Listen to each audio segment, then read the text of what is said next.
ఇక బీజేపీ విషయానికి వస్తే బీజేపీ ఇప్పటికే కొంతమంది ఒక 18 మంది జిల్లా అధ్యక్షులని పార్టీ జిల్లా అధ్యక్షులని నియమించింది. అందులో యాదవులకు మీరు ఒక్క సీటు కూడా ఇయ్యారా? ఒక్క జిల్లాకు కూడా యాదవులు జిల్లా అధ్యక్షునిగా పనికిరారా? పార్టీ వెనకాల మేము ఉంటాం, మా కులమంతా కూడా మోస్ట్లీ మెజారిటీగా బీజేపీ పార్టీ వైపు మా యూత్ అంతా కూడా ఉంటుంది, మీరు మాకు ప్రాధాన్యత ఇవ్వరా అని చెప్పేసి నిన్న యాదవ హక్కుల పోరాట సంఘం వాళ్ళు నాంపల్లిలో ఉన్న బీజేపీ ఆఫీస్ను ముట్టడించారు, లొల్లి చేశారు. మిగతా 13 ఇంకా పెండింగ్ ఉన్నాయి. 18 రిలీజ్ చేసి ఇంకా 13 పెండింగ్ ఉన్నాయి. వాటిలో కల్పిస్తాం, వాటిలో ఛాన్స్ ఇస్తాం, స్థానిక ఎన్నికలలో అవకాశం ఇస్తామని చెప్పేసి కొంత వాళ్ళకి కేంద్ర మంత్రి బీజేపీ చీఫ్ రాష్ట్ర చీఫ్ కిషన్ రెడ్డి నచ్చజెప్పే ప్రయత్నం చేసిండు.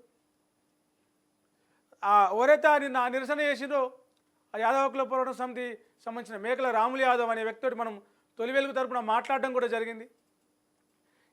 చాలాసార్లు అటువైపు కాంగ్రెస్ బీఆర్ఎస్ కొంత యాదవులకు ప్రాధాన్యత ఇచ్చిన బీజేపీలో కొంత నిర్లక్ష్యం వహిస్తున్న కొంత పట్టించుకోవట్లే అని చెప్పేసి ఆయన ఆరోపించిన క్రమంలో ఇక జిల్లా అధ్యక్షుల కానీ ఇంత పంచాయతీ ఉంటే రాష్ట్ర అధ్యక్షుని తీసుకొని రేపు స్థానిక ఎన్నికల ముందే కొత్త రాష్ట్ర అధ్యక్షుని ప్రకటించబోతున్నాం అని చెప్పేసి బీజేపీ ఒక ప్రకటన చేసింది. ప్రధానంగా ఇలా 2 పేర్లే వినిపిస్తున్నాయి మనకి, ఈటెల, మరోవైపు బండి సంజయ్. గత ఎన్నికలకు ముందు బండి సంజయ్ రాష్ట్ర బీజేపీ అధ్యక్షునిగా పనిచేసిండు. ఒక స్పీడ్గా అంటే ఒక దూకుడుగా కొన్ని కార్యక్రమాలు తీసుకొని కొన్ని పాదయాత్రలు కావచ్చు, ఓల్డ్ సిటీ నుంచి కావచ్చు, కొన్ని కొన్ని వర్గాల మధ్యలో జరిగిన చిన్న చిన్న గొడవలని పార్టీ ప్రయోజనాలకు ఎట్లా దాన్ని తీసుకోవచ్చు, ఆలయాలకు సంబంధించిన ధ్వంసం జరిగినప్పుడు ఆడపోయి ఒక సీన్ క్రియేట్ చేయడం, అంటే మొత్తానికి ఒక అలజడి, ఎప్పటికప్పుడు ఒక కార్యక్రమం తీసుకొని కొంత క్యాడర్లో జోష్ పెంచేలాగా అటు అప్పటికి అధికార పక్షం బీఆర్ఎస్ కావచ్చు వాళ్ళ మీద విమర్శలు చేస్తూ కేసీఆర్ని టార్గెట్ చేస్తూ కేటీఆర్ని టార్గెట్ చేస్తూ చేసిన వ్యాఖ్యలు, స్పీచ్లు, యూత్ని ఆకట్టుకునే స్పీచ్లు, ఎక్కువసార్లు జనాకర్షణ ఉన్న మోడీని, అమిత్ షాని ఇక్కడ దింపి బహిరంగ సభలు ఏర్పాటు చేసేట్లా బండి సంజయ్ కొంత సక్సెస్ అయ్యి పార్టీని కొంత ఊపి తెచ్చి ఒక్క ఎమ్మెల్యే స్థానం ఉన్న దగ్గర నుంచి 8 ఎమ్మెల్యేలు 8 ఎంపీలు, జిహెచ్ఎంసీలో గట్టి పట్టు, గ్రామీణ ప్రాంతాల్లో అంటే రూరల్ తెలంగాణలో కూడా బీజేపీ పెరిగింది అనే ఒక రకమైన ఇది తీసుకొచ్చిన బండి సంజయ్ పేరు వినిపిస్తూ ఉన్నది.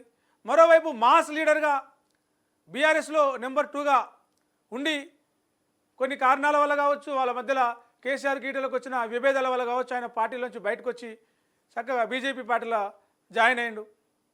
ఒక బీసీగా అండ్ మొన్నటి కష్టం అసలు గెలవడు ఈటల కొంత నెగిటివ్గా ఉంది, హైదరాబాద్లో మల్కాజ్గిరిలో అన్న దాంట్లో నుంచి కాంగ్రెస్ పార్టీ గెలవబోతుంది, అది ఆల్రెడీ రేవంత్ రెడ్డి సిట్టింగ్ స్థానం ఒక ముఖ్యమంత్రిగా ఉన్నాడు అనే దాన్ని కూడా ఇచ్చేసి దాటుకొని వచ్చి ఎంపీగా గెలిచినాడు. మొన్న మన రియల్ ఎస్టేట్ సంబంధించి ఒక భూముల విషయంలో పేదలకు అన్యాయం జరిగిందని క్యాడర్ను మొత్తం వేసుకొని ఆ రియల్ ఎస్టేట్ బ్రోకర్ మీద కొంత స్పీడ్గా వెళ్ళిండు. హైడ్రా కూల్చివేతలలో కూడా ఎక్కడ పడితే అక్కడ ఆయన అడ్డంగా నిలబడి పేద ప్రజలు ఇల్లు కూలిస్తే ఊకోం, మేము అడ్డగోలుగా మీరు నోటీసులు ఇవ్వకుండా మీరు ఇష్టం వచ్చినట్టు చేస్తా అంటే ఊకోమని చెప్పేసి కొంత దూకుడుగా కార్యక్రమాలు తీసుకున్నాడు. మరోవైపు ఆయన సామాజిక వర్గం సంబంధించి కూడా కొంత ఆయనకు మంచి బ్యాక్గ్రౌండ్ ఉంది, కొంచెం ఫాలోయింగ్ ఉంది. ఈటలకి బీజేపీ అధిష్టానంలో కూడా ఆయన మీద ఒక పాజిటివ్ ఇది ఉంది, మాస్గా వెళ్ళగలుగుతాడు, కొంత చేయగలుగుతాడు అని చెప్పేసి. సో ఈటలకు కూడా ఎందుకు అధ్యక్ష పదవి ఇవ్వద్దు అనే క్రమంలో అటు క్యాడర్ నుంచి వస్తూ ఉంది, క్యాడర్ నుంచి కూడా పార్టీలో కూడా ఈటలకు మంచి ఇది వస్తూ ఉంది. రెండు ఎవరైతే ఈ అభ్యర్థులు ఉన్నారో ఒకవైపు బండి సంజయ్, ఒకవైపు ఈటల, వీళ్ళిద్దరి మధ్యలో కూడా అధ్యక్ష పదవి ఎవరికి ఇవ్వాలని దాని మీద పోటీ నడుస్తూ ఉన్నది. ఈ క్రమంలో ఒకరి మీద ఒకరు పార్టీ అధిష్టానానికి కంప్లైంట్ చేసుకున్నారు, ఈయన ఆ విషయంలో అట్లా చేసిందంటే ఆయన ఈ విషయంలో ఇట్లా చేసిందని చెప్పేసి. సో ఇద్దరిలో ఎవరిని ఫైనల్ చేస్తారు?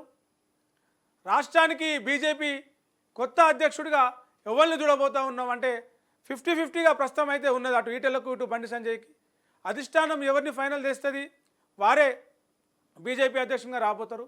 అయితే దీనికి సంబంధించి బండి సంజయ్ ఒక గతంలో బండి సంజయ్ కావచ్చు, కిషన్ రెడ్డి కావచ్చు ఒక కామెంట్ చేసినాడు. ఏమనంటే బీజేపీ సిద్ధాంతపరంగా అవగాహన ఉన్న వాళ్ళకు మాత్రమే పార్టీ పగ్గాలు ఇస్తుంది అని చెప్పేసి. లేదు, ఈటలకు సంబంధించి ఒక వర్గం ఏమంటూ ఉన్నదంటే 2 సార్లు పార్టీ గుర్తు మీద గెలిస్తే చాలు పార్టీ అధ్యక్ష పదవికి అర్హత ఉంటుంది అని చెప్పేసి వాళ్ళు వాదిస్తూ ఉన్నారు. అటు చూసుకుంటే ఎమ్మెల్యేగా గెలిచినాడు, మరోసారి ఎంపీగా గెలిచినాడు ఈటెల రాజేందర్.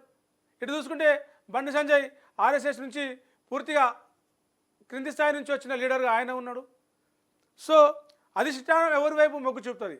ఇప్పటికే బండి సంజయ్ ఒకసారి పిసిసి మన బీజేపీ చీఫ్గా పనిచేసిండు కాబట్టి అనుభవం ఉన్నది, రాష్ట్రంలో కొంత ఆయనకు ఆ ఫాలోయింగ్ ఉన్నదనే కోణంలో బండి సంజయ్ వైపు మొగ్గుతుందా, లేక ఈటలకు ఇస్తే ఈ బీసీ కార్డు పనిచేస్తున్న ఈ క్రమంలో కొంత పార్టీకి బీసీ క్యాడరు బీసీ ఓటర్లంతా కూడా అనుకూలంగా ఆకర్షించబడేలాగా ఏమన్నా ఉపయోగం ఉంటుందా అని చెప్పేసి బీజేపీ అధిష్టానం ఒకటి కేంద్రం ఆలోచిస్తూ ఉన్నది.